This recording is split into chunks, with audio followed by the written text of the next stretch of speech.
O melhor negócio do mundo é uma empresa de petróleo bem administrada. O segundo melhor negócio do mundo é uma empresa de petróleo mal administrada, teria dito John Rockefeller, fundador da Standard Oil Company. Ao longo da história humana, a energia sempre foi um fator integral no crescimento da qualidade de vida e do desenvolvimento econômico. As mudanças na civilização são impulsionadas pela descoberta de fontes de energia mais eficientes. Na era dos combustíveis fósseis e das revoluções industriais, o acesso às matérias-primas determinou o resultado das guerras, ao mesmo tempo em que determinou a ascensão e queda das superpotências, como bem descreve Paul Kennedy. No centro dessa história está o petróleo, que ajudou a construir a civilização no século XX. No entanto, após 150 anos de sucesso espetacular, segundo muitos, o petróleo está entrando em declínio. O que foi uma grande inovação para Rockefeller e lhe trouxe riqueza, hoje é considerado um combustível do passado, prejudicando o clima global e alimentando regimes autocráticos. Como o carvão no passado, o petróleo deve lidar com a próxima transição energética motivada pela política climática em busca por alternativas limpas. O crescimento demográfico, juntamente com a melhoria da qualidade de vida e a industrialização ao longo da história, sempre estiveram associados ao aumento do consumo de energia. Enquanto isso, por décadas, a economia global se acostumou ao acesso ilimitado a hidrocarbonetos relativamente baratos, que se tornaram um símbolo de prosperidade e desenvolvimento civilizacional. O vencedor do Prêmio Pulitzer e autor do livro O Petróleo, Daniel Yergin, argumenta que o impacto do petróleo no crescimento da prosperidade da humanidade contribuiu para o fenômeno do homem hidrocarboneto, que reflete a dependência do recurso. Mas devemos sentir culpa? O mundo ainda está cheio de lugares com déficit de energia, e a energia barata é essencial ao desenvolvimento. Alta densidade energética, facilidade de transporte, novas tecnologias de extração, diversificação de fornecedores, grandes reservas e infraestrutura existente sustentam o uso contínuo do petróleo na economia, do transporte à indústria química. Hoje, o mercado global de petróleo vale 2 trilhões de dólares por ano, mais do que as próximas 10 commodities juntas. O petróleo responde por 30% da matriz energética mundial. Os combustíveis fósseis respondem por quase 80% do consumo de energia. Uma relíquia do passado ou uma base estável para o futuro? Qual é a verdade sobre o petróleo? Vamos descobrir.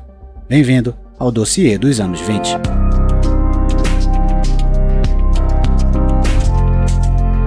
Não esqueça de curtir e se inscrever no canal. As formas de apoio encontram-se na descrição.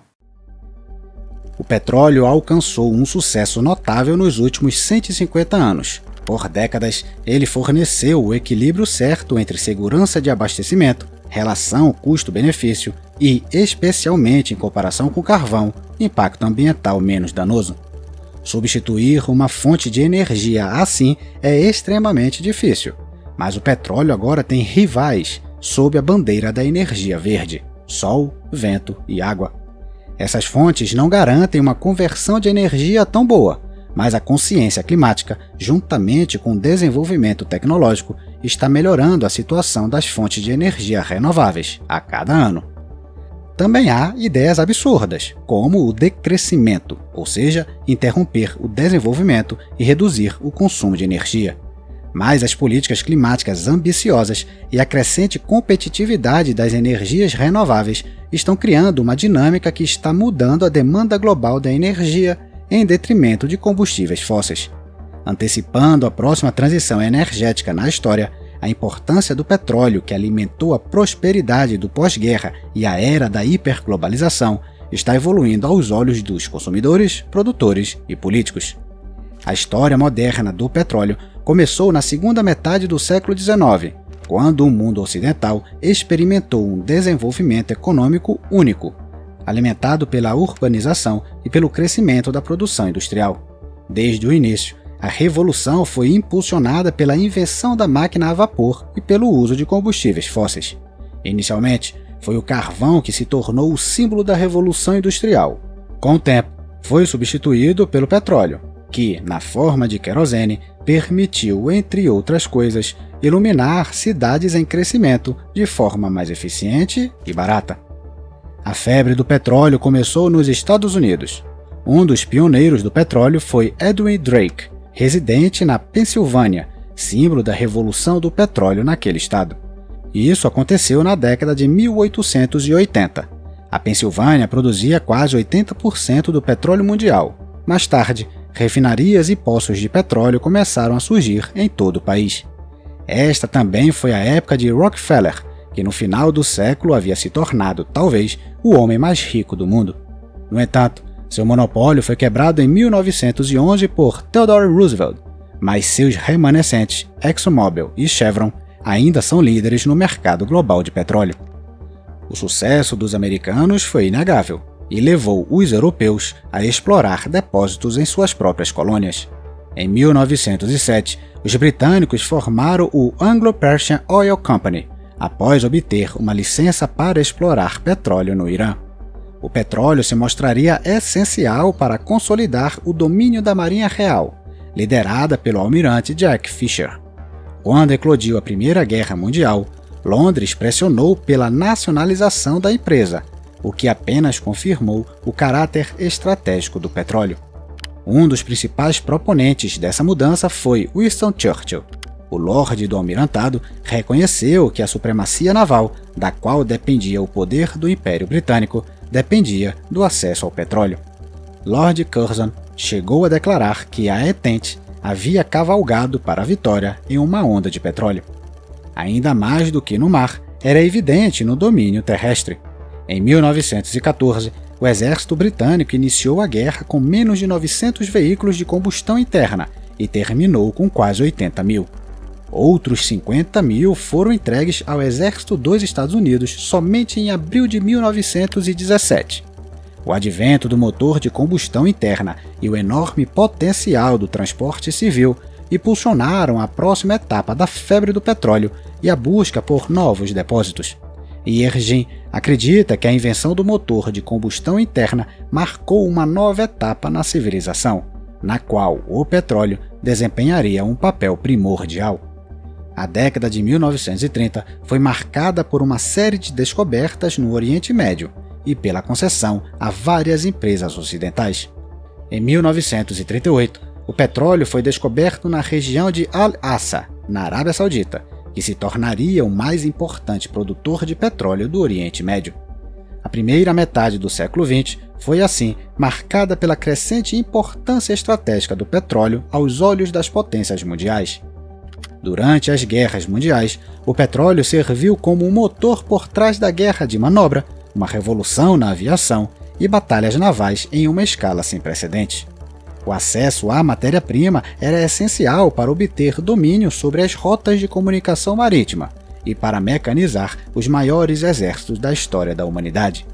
Entre muitos outros fatores, a falta de matérias-primas foi uma das principais razões para a derrota do Terceiro Reich e do Japão na guerra contra os aliados.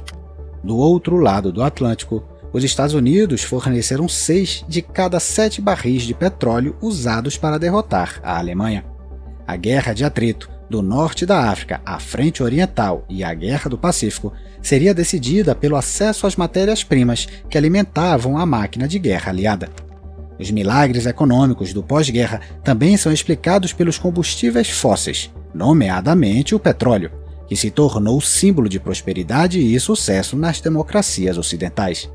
Entre 1960 e 1972, a demanda por petróleo aumentou de 19 para 44 milhões de barris por dia. De 1948 ao início dos anos 70, o consumo de petróleo nos Estados Unidos, Europa e Japão aumentou 3, 14 e 137 vezes, respectivamente. No mesmo período, o número de carros no mundo aumentou de 19 milhões para 161 milhões. A mudança do carvão para o petróleo ocorreu em apenas 2 décadas. Enquanto em 1955 o carvão representava 75% do consumo global de energia da Europa, em 1972 a participação era de 22%. Naquela época, o petróleo representava 60% da matriz global. A demanda por petróleo era tão grande que logo se tornou aparente que a produção doméstica, especialmente nos Estados Unidos, não poderia atender às necessidades do boom econômico do pós-guerra. Em 1973, pouco antes do primeiro choque do petróleo, mais de 1/3 do petróleo era importado principalmente do Oriente Médio. As preocupações sobre a estabilidade da região aumentaram na crise de Suez de 1956. O Ocidente, reconhecendo a instabilidade, a importância cada vez maior do petróleo e as vozes sobre a partilha desigual dos lucros, apostou na consolidação. Foi assim que um acordo foi fechado entre as principais companhias petrolíferas ocidentais, as Sete Irmãs. Foi assim que o acordo dos maiores magnatas do petróleo foi chamado. As Irmãs realmente abalaram o mercado global do petróleo. 5 empresas americanas e 2 europeias, graças a concessões e ao apoio de políticos ocidentais, manipularam habilmente a produção de petróleo para maximizar os lucros, muitas vezes às custas dos países onde a produção ocorria. No entanto, as tendências globais já estavam jogando contra eles. A partir de 1950, com a onda de nacionalismo, os países produtores de petróleo começaram a exigir maior flexibilidade na gestão de seus recursos. É por isso que, em 1960, Venezuela, Arábia Saudita, Kuwait, Iraque e Irã formaram a OPEP para coordenar suas atividades e aumentar seu poder de barganha. Este evento lançou as bases para a era das companhias nacionais de petróleo, que dominariam o mercado global. Os processos de descolonização, combinados com um crescente nacionalismo, contribuíram para violentos conflitos pelo controle dos recursos naturais, especialmente o petróleo, que se tornou um símbolo de soberania para muitos países. Com isso, o equilíbrio de poder começou a mudar drasticamente contra as Sete Irmãs na década de 70. Um dos primeiros sinais foi o embargo à exportação de petróleo pelos países árabes após a Guerra dos 6 Dias de 1967. E um dos primeiros países a fazer novas exigências às empresas ocidentais foi a Líbia de Muammar Gaddafi. Em 1972, um acordo foi assinado em Teherã para mudar a divisão da propriedade, com os países assumindo participações majoritárias na produção doméstica do petróleo. Ao contrário do cartel da OPEP, as empresas ocidentais não conseguiram se coordenar e não tiveram o apoio de seus próprios governos. Em 1980, a parcela das reservas sob controle privado havia caído de 85% para apenas 12%. E a imposição do embargo do petróleo em 1973, que deu início ao primeiro choque do petróleo, fez os preços subirem 400% em apenas 6 meses. Um fator chave na primeira crise do petróleo foi o déficit de oferta no Ocidente, o que explica o fato de que no início dos anos 70, os campos de petróleo estavam quase 99% esgotados. Essa situação e o fracasso do embargo permitiu que os países árabes pressionassem os aliados de Israel durante a Guerra dos 6 Dias. Lembre-se que de 1949 até o início da crise do petróleo, a demanda mundial por petróleo aumentou mais de 5 vezes. O choque do ouro negro levou o governo Jimmy Carter a tornar a segurança energética uma prioridade, e uma das medidas tomadas foi o anúncio da doutrina Carter sobre a liberdade de passagem pelo Estreito de Hormuz e um papel maior dos Estados Unidos na região. Isso foi, em grande parte, uma resposta ao segundo choque do petróleo em 1979, na esteira da Revolução Iraniana. Neste caso, foi a OPEP que estabilizou o mercado aumentando a produção. As crises energéticas da década de 70 demonstraram quão poderosa ferramenta geopolítica coercitiva o petróleo pode ser. O Ocidente aprendeu a lição. Para evitar que isso se repetisse, os países ocidentais, liderados pelos Estados Unidos, investiram na criação de reservas estratégicas de petróleo e em tecnologias de extração. Alguns países, como a França, desenvolveram energia nuclear para alcançar a independência energética. Foram os choques do petróleo que definiram a política energética global nas décadas seguintes. A incerteza geopolítica motivou os países a garantir seus suprimentos e impulsionou cada vez mais o desenvolvimento tecnológico. A década de 80, ao contrário da década anterior, foi um período de superprodução e queda de preços que derrubou a União Soviética e desencadeou crises de dívida em países emergentes. A Primeira Guerra do Golfo e a Operação Tempestade no Deserto dos Estados Unidos também foram impulsionadas pelo desejo de proteger a região e estabilizar o mercado de petróleo, bem como fortalecer a posição militar dos Estados Unidos. As intervenções no Oriente Médio foram, em certa medida, uma continuação das doutrinas Eisenhower e Carter. Então, na virada do século XX, a era da hiperglobalização desencadeou o boom das commodities, com os preços do petróleo bruto subindo de $35 para $147 por barril em apenas 8 anos, atingindo o pico na véspera da crise financeira. O colapso dos preços após 2008 levou à intervenção do cartel da OPEP, que, como no passado, estabilizou o mercado. A situação se tornou ainda mais tensa quando as receitas do petróleo se mostraram necessárias para controlar a situação após a Primavera Árabe e a onda de protestos em 2011. Pode-se dizer que o início do século XXI reflete bem a ciclicidade que sempre foi inerente ao mercado de petróleo. Inerente ao mercado também foi a importância contínua dos Estados Unidos. Os americanos dominaram a produção de petróleo no início do século, mas sua posição foi superada pela Arábia Saudita e pela União Soviética, e depois pela Rússia. Por outro lado, na segunda década do século XXI, os Estados Unidos ressurgiram como o maior produtor de combustíveis fósseis, recuperando a primazia energética. A chave para esse sucesso acabou sendo a Revolução do Xisto, que, de acordo com Larry Summers, foi um dos impulsos de crescimento mais importantes após o colapso bancário. E Daniel Yergin, em seu último livro, New Maps, chama isso de a inovação energética mais importante do século XXI.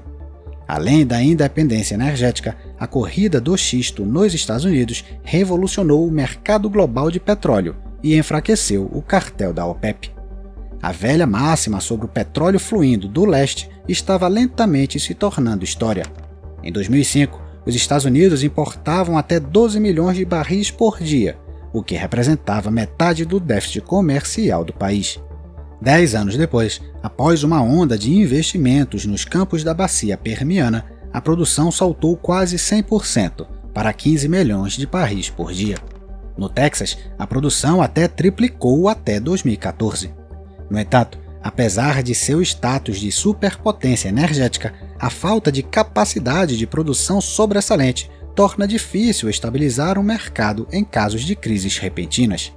A já mencionada reserva estratégica de petróleo é útil, mas é a política da OPEP que tem o poder final de influenciar o preço mundial do petróleo. Tanto mais que, em resposta à Revolução Americana e à queda repentina nos preços do petróleo em 2016, foi formada a OPEP+, ou seja, o cartel complementado pelo segundo maior produtor de petróleo depois dos Estados Unidos, a Rússia.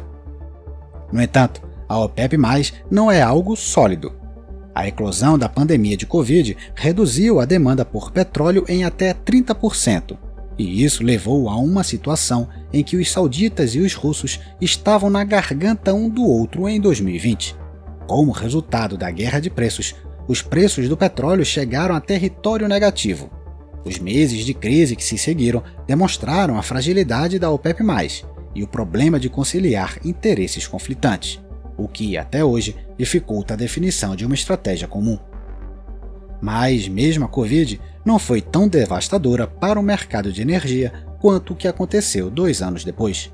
O início da guerra na Ucrânia causou a primeira crise energética global, segundo a Agência Internacional de Energia, AIE. Os meses seguintes trouxeram um aumento nos preços, dando aos países exportadores receitas históricas com a venda do petróleo. O estado global do mercado era tão importante para o fiador do sistema, os Estados Unidos, que eles estavam dispostos a permitir que a Rússia, com quem estava travando uma guerra por procuração, mantivesse sua participação nos lucros. O Washington e o G7 colocaram um teto de preço fajuto para o petróleo russo em $60 e ainda se opuseram aos ataques de mísseis ucranianos a refinarias russas. 2022 também foi o ano recorde para os países da OPEP+, que venderam 888 bilhões de dólares em petróleo. O cartel controla mais de 40% do mercado e 80% das reservas de petróleo, além de ter custos de produção mais baixos. Essa participação pode crescer. As projeções mostram que até 2050, 60% do petróleo no mercado em declínio poderá ser fornecido apenas por membros do cartel. Isso se sobreviver até lá. A estabilidade da organização não é garantida e pode ser abalada pelas diferenças significativas nos custos de produção entre seus membros. Por exemplo, enquanto a Arábia Saudita gasta de 3 a 4 dólares para produzir um barril de petróleo, a Venezuela paga até 5 vezes mais. Fora da OPEP, as maiores reservas estão no Mar do Norte da Europa, nas areias betuminosas do Canadá, no Golfo do México e nos depósitos offshore do Brasil. No entanto, sua exploração está em questão, a depender do ritmo da transição verde. De fato, a revolução da energia renovável representa um desafio para cada um dos principais produtores de petróleo e um desafio quase existencial para aqueles cujas economias são baseadas em hidrocarbonetos. Como os principais players do jogo do petróleo veem seu futuro? Vamos ver. Comecemos com o país que primeiro vem à mente quando você pensa em petróleo: a Arábia Saudita.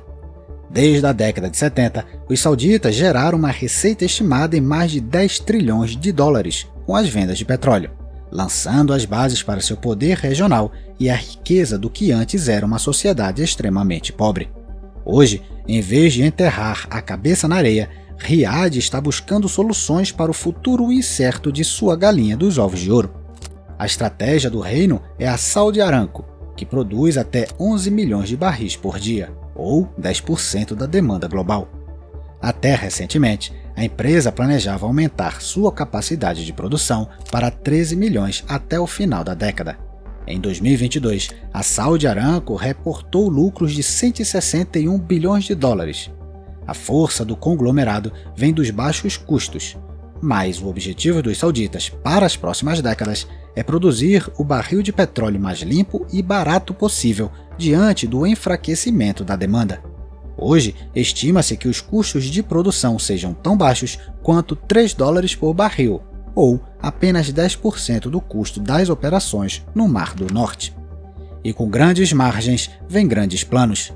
Para sustentar os planos ambiciosos de diversificar a economia saudita e cobrir os investimentos públicos, com os projetos como o NEOM, o preço do petróleo necessário para equilibrar o orçamento está mais próximo de 80 dólares.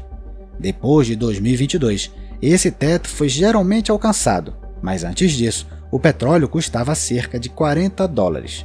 No geral, a saúde financeira e a lucratividade do setor petrolífero têm um impacto crítico na estabilidade fiscal e na legitimidade da monarquia.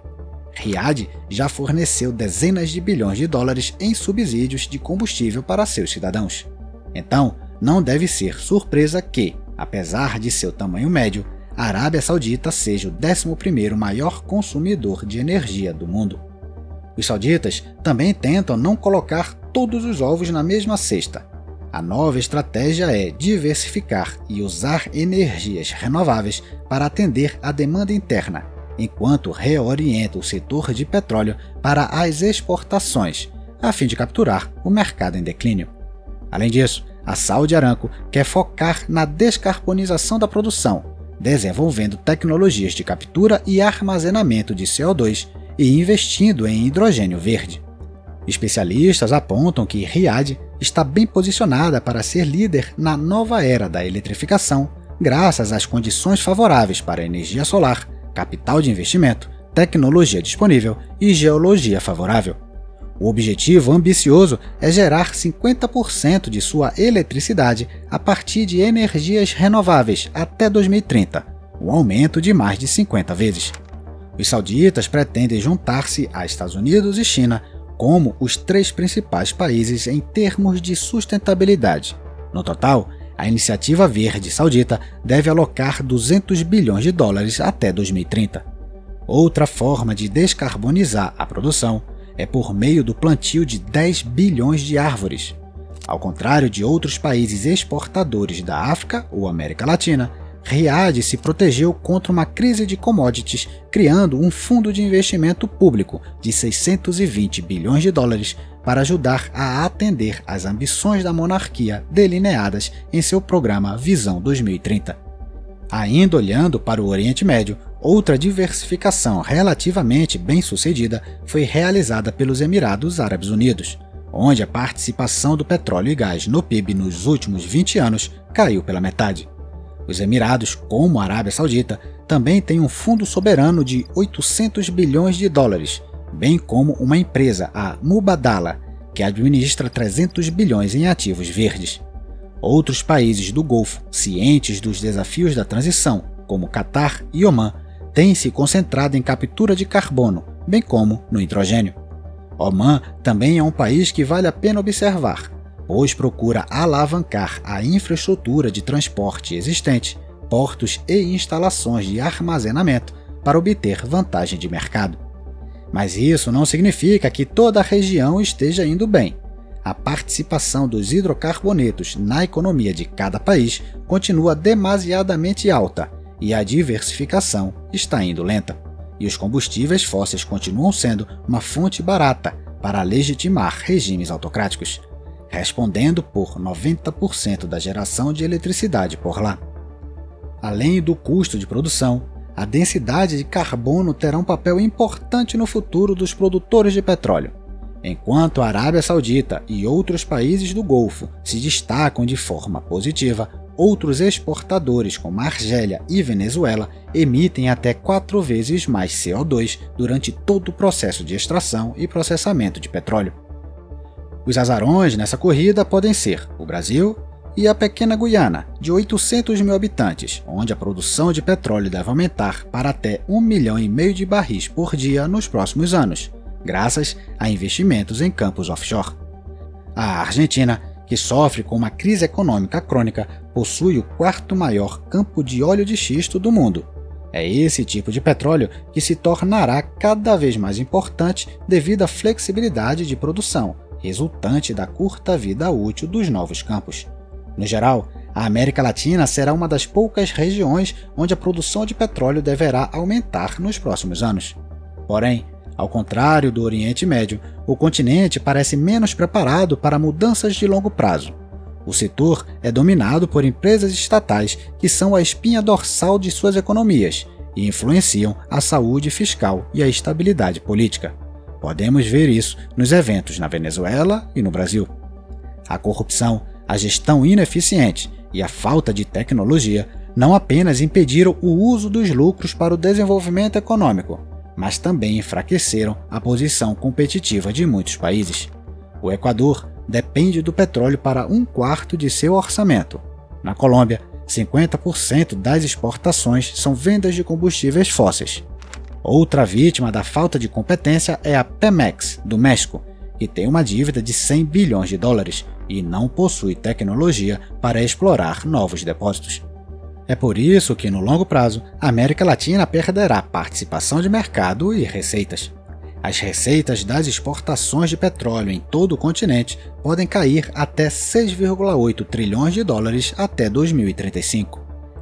A falta de uma estratégia de diversificação e de um colchão de reserva cambial pode levar não apenas a crises de dívida e a queda na qualidade de vida, mas também à instabilidade política e à imigração. Mas as crises causadas pela transição energética podem ser mais agudas na África. Os principais problemas dos países daquele continente que sofrem com o desastre das commodities são semelhantes, apenas em maior escala. Incluem corrupção, instabilidade política, falta de estratégia de diversificação e dependência de subsídios. A Nigéria, com uma população de 220 milhões, onde 40% das pessoas ainda vivem na extrema pobreza e onde a população deve dobrar até 2050, é um excelente exemplo de país que sofre com o paradoxo da riqueza do petróleo. Após a descoberta do petróleo na década de 50, a ex-colônia britânica era a maior produtora de petróleo da África, atingindo o pico de 2,5 milhões de barris por dia em 2005. Após anos de corrupção, má gestão e roubo, a produção caiu quase pela metade. A receita da venda de petróleo representa mais de 50% do orçamento nacional e até 80% das exportações, que também são a principal fonte de moeda forte. A instabilidade política forçou a maioria das empresas ocidentais, como a Shell, a abandonar poços do delta do Níger e focar em depósitos offshore, caros, porém seguros. O problema decorre em grande parte das atividades de grupos terroristas e criminosos que se aproveitam da fragilidade dos militares nigerianos. O roubo de petróleo por grupos organizados pode chegar a 20% da produção total. Como resultado, o petróleo bruto extraído dos campos da Nigéria é até 2 vezes mais caro do que nos campos tradicionais, onde o custo por barril é de cerca de $15. Além disso, anos de exploração causaram danos ambientais que continuam a afetar as comunidades locais. Analistas da Rystad Energy esperam que a produção de petróleo da Nigéria caia até 70% em 2040. Uma solução imediata pode ser a diversificação para o gás natural liquefeito, cuja demanda também deve crescer na próxima década. A transição também será particularmente aguda, dada a existência de alguns dos maiores subsídios de combustíveis do mundo. Uma estatística impressionante mostra que, em 2022, o governo da cidade de Lagos gasta mais nesse setor do que em educação, saúde e bem-estar social juntos. A Nigéria é um exemplo de país que sofre com a falta de recursos e que, ao longo dos anos, enfraqueceu as instituições, exacerbou a corrupção e tornou a legitimidade política dependente do petróleo barato. Esse fenômeno é chamado de doença holandesa. A Nigéria, dadas suas características demográficas e o grau de dependência entre as receitas das exportações de petróleo e o crescimento econômico, pode se tornar uma grande fonte de instabilidade na África e um desafio geopolítico para o mundo inteiro nos próximos anos. Ou seja, a maioria dos países produtores de petróleo, especialmente aqueles subdesenvolvidos, são os mais vulneráveis às consequências da transição verde e ao potencial fim da era do petróleo. A OPEP se defende da tendência verde, alegando que, em vez de melhorar a situação global, a revolução aumentará a desigualdade global por meio de um déficit no acesso à energia barata, e a pobreza energética continua generalizada. Enquanto os exemplos da Nigéria, Venezuela e Irã mostram que, em vez de melhorar a situação interna, o petróleo na maioria das vezes leva à consolidação de regimes autocráticos disfuncionais, fornecendo-lhes combustível para décadas de governo. Mas o mercado de petróleo não é feito apenas de atores estatais, paraísos ricos em petróleo como a Arábia Saudita. São também as empresas que gerem a produção, o refino e a distribuição. Para entender as características do setor, é crucial distinguir entre empresas petrolíferas transnacionais, estatais e privadas, que perderam sua posição no mercado na onda de nacionalização e descolonização das décadas de 60 e 70. Olhando para os números, parece que as petrolíferas estatais, que controlam cerca de 50% da produção e 60% das reservas, desempenharão um papel importante na era do declínio do petróleo. O domínio delas é ilustrado pelo fato de que, em média, 50% das receitas globais do petróleo foram para os orçamentos nacionais nos últimos anos. Antes da crise energética de 2022, o setor petrolífero parecia estar em grave crise. Desde 2014, a queda na demanda levou a um declínio no nível de investimento em descobertas de campos e novas tecnologias, o que afetou o tamanho das reservas disponíveis. Na última década, o setor de petróleo e gás teve o pior desempenho no índice SP500 de Nova York, enquanto as empresas de tecnologia e energia verdes atingiram picos históricos. A sorte mudou com o início da crise energética de 2022 e o retorno da primazia da segurança energética sobre as questões climáticas. Apesar do interesse em energia renovável, o setor de combustíveis fósseis responde por menos de 3% dos investimentos em tecnologia verde, que totalizaram $1,8 trilhão em 2023. Além disso, apesar de sua tecnologia e capital, o setor possui apenas 2% das instalações eólicas offshore. Apenas 20% das empresas do setor anunciaram metas climáticas para reduzir as emissões de CO2. Em outras palavras, enquanto os estados estão tentando diversificar suas fontes de receita, o setor petrolífero está se agarrando ao seu cálice sagrado. No entanto, há uma clara divisão transatlântica na avaliação do impacto da transição verde e na previsão do futuro do petróleo. Novamente, os indicadores financeiros refletem o fenômeno. Apenas 4 empresas europeias respondem por 60% do investimento verde total no setor de petróleo em 2022. Enquanto isso, as maiores empresas dos Estados Unidos, descendentes da Standard Oil, continuam se agarrando aos combustíveis fósseis e, como as 7 irmãs, mantêm a estratégia de consolidação. 2023 foi marcado por aquisições e a consolidação das posições dominantes da Chevron e da ExxonMobil.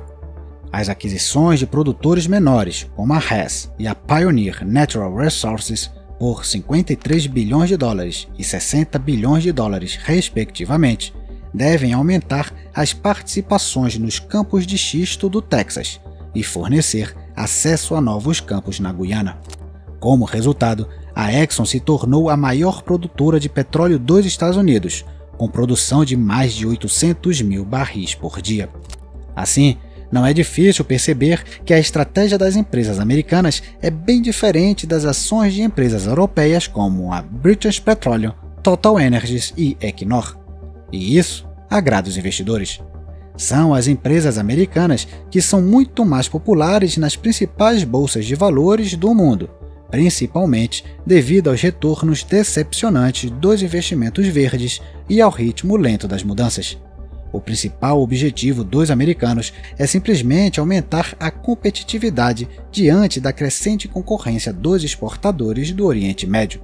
As grandes petrolíferas europeias, por outro lado, enfrentam a pressão dos acionistas e as regulamentações estatais mais rígidas. A crise energética e o alto custo dos investimentos em energia renovável levaram a Shell e a British Petroleum a abandonarem algumas de suas metas climáticas. Após anunciar resultados históricos em 2022 devido ao aumento dos preços do petróleo, o CEO da Shell disse que definir metas diante da incerteza em torno da transição pode ser desastroso. Então, não é surpresa que a Shell seja uma defensora do aumento da produção de gás natural liquefeito, que é visto como uma fonte de energia mais limpa e eficiente. Seu relatório prevê que a demanda de gás crescerá a 50% até 2040, enquanto a oferta deve aumentar até 80% no final da década, graças a novos investimentos, principalmente no Catar e nos Estados Unidos. Os britânicos, como os americanos, estão considerando uma fusão entre a Shell e a British Petroleum como uma das soluções para manter a posição de mercado das empresas britânicas. A referência para as empresas europeias de petróleo e gás pode ser a francesa Total, que tenta combinar a exploração de recursos de petróleo e gás com o desenvolvimento de energias renováveis. Nos últimos anos, o conglomerado alocou até 30% de seu orçamento para investimentos verdes, 3 vezes mais que seus concorrentes, e obteve retornos de 20%. Hoje, até 90% da receita da Total ainda vem da venda de combustíveis fósseis, embora esse percentual deva cair para apenas 25% em 2050. Uma estratégia semelhante foi adotada pela norueguesa Equinor, que está investindo em parques eólicos e hidrogênio, além da meta de carbono zero em 2050 e uma redução de 50% nas emissões até o final da década. Juntamente com a Shell e a Total, a Equinor está trabalhando com a infraestrutura internacional de captura e armazenamento de CO2. Mas a transição verde não se resume a investir em tecnologias para energia solar, eólica e hidrelétrica. Trata-se também de produzir todos os componentes necessários, e é aí que as grandes empresas de petróleo têm a oportunidade de encontrar um pouso suave. Muitas empresas já possuem a tecnologia, o know-how e o capital necessários para entrar em novos mercados. O lítio, em particular, merece atenção especial, com a demanda prevista para crescer até 800% em 2050, de acordo com o relatório da British Petroleum. Espera-se que quase 80% da matéria-prima seja usada na produção de baterias, essenciais para a transição verde. Além disso, o setor possui experiência para desenvolver energia eólica, biocombustíveis, hidrogênio, energia geotérmica e a captura de CO2, ainda economicamente inviáveis. No entanto, um olhar mais atento aos planos já publicados sugere que a estratégia do setor é mais uma proteção do que um compromisso real com a transição. Para resumir, os líderes do mercado não vão a lugar nenhum. As grandes petrolíferas privadas e estatais continuarão sendo a base para o funcionamento de muitas economias e para a legitimidade dos regimes. No entanto, cada vez mais eles diferem em suas estratégias, que muitas vezes denigrem as políticas do país em que estão localizados.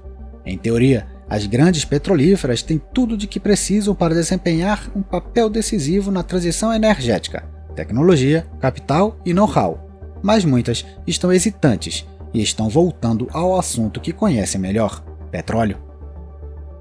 A relutância da indústria em abraçar a revolução energética é compreensível, mas não significa que a mudança será revertida ou interrompida.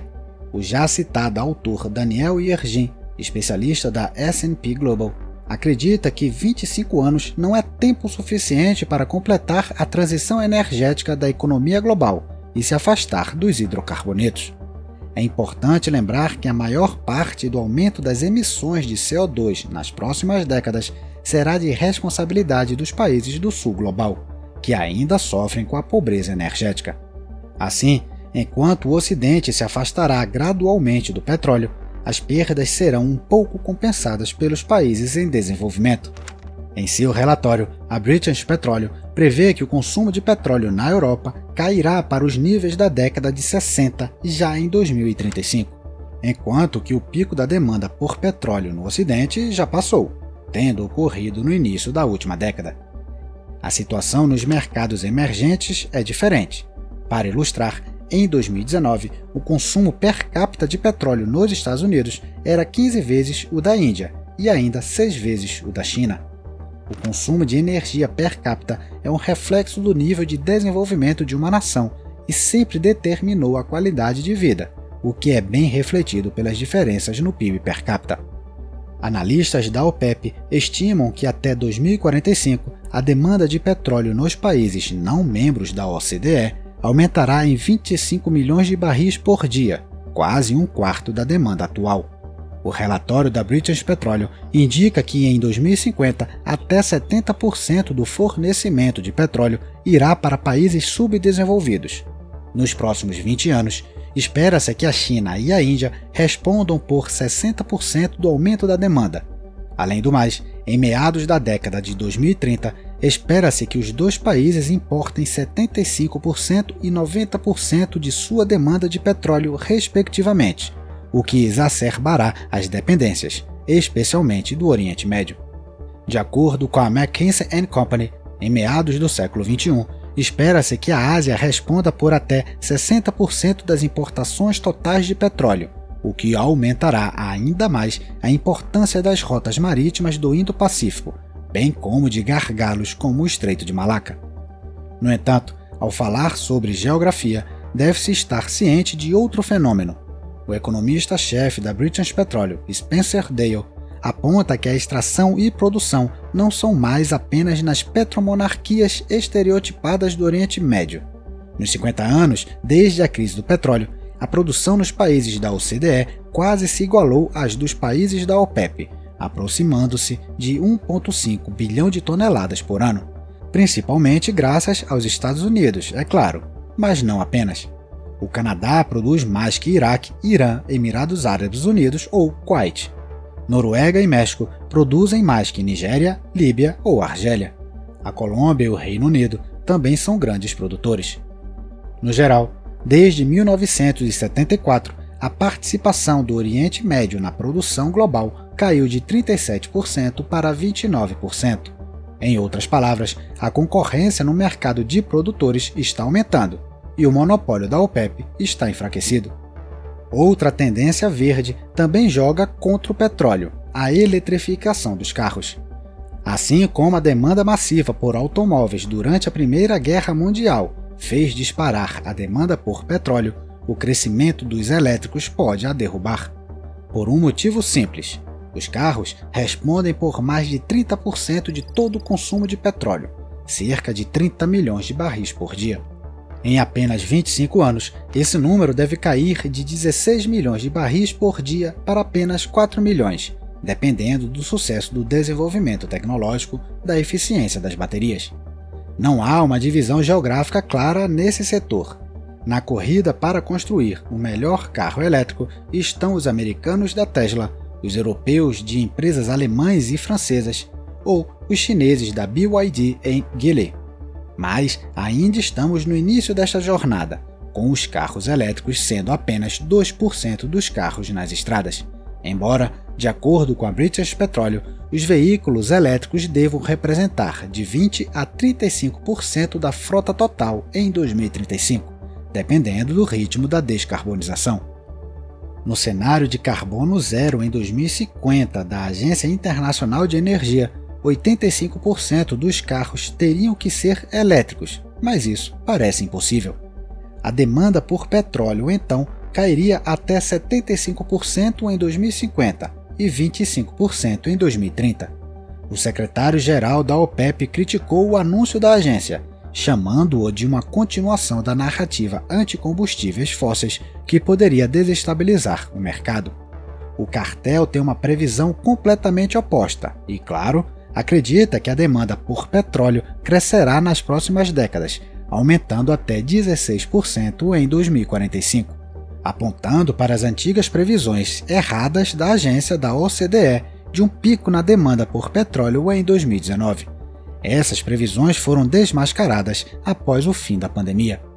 A análise do Goldman Sachs também é cética quanto ao ritmo de descarbonização do transporte, segundo a qual a demanda certamente permanecerá acima de 100 milhões de barris por dia até 2040, com um pico de 110 milhões em 2034.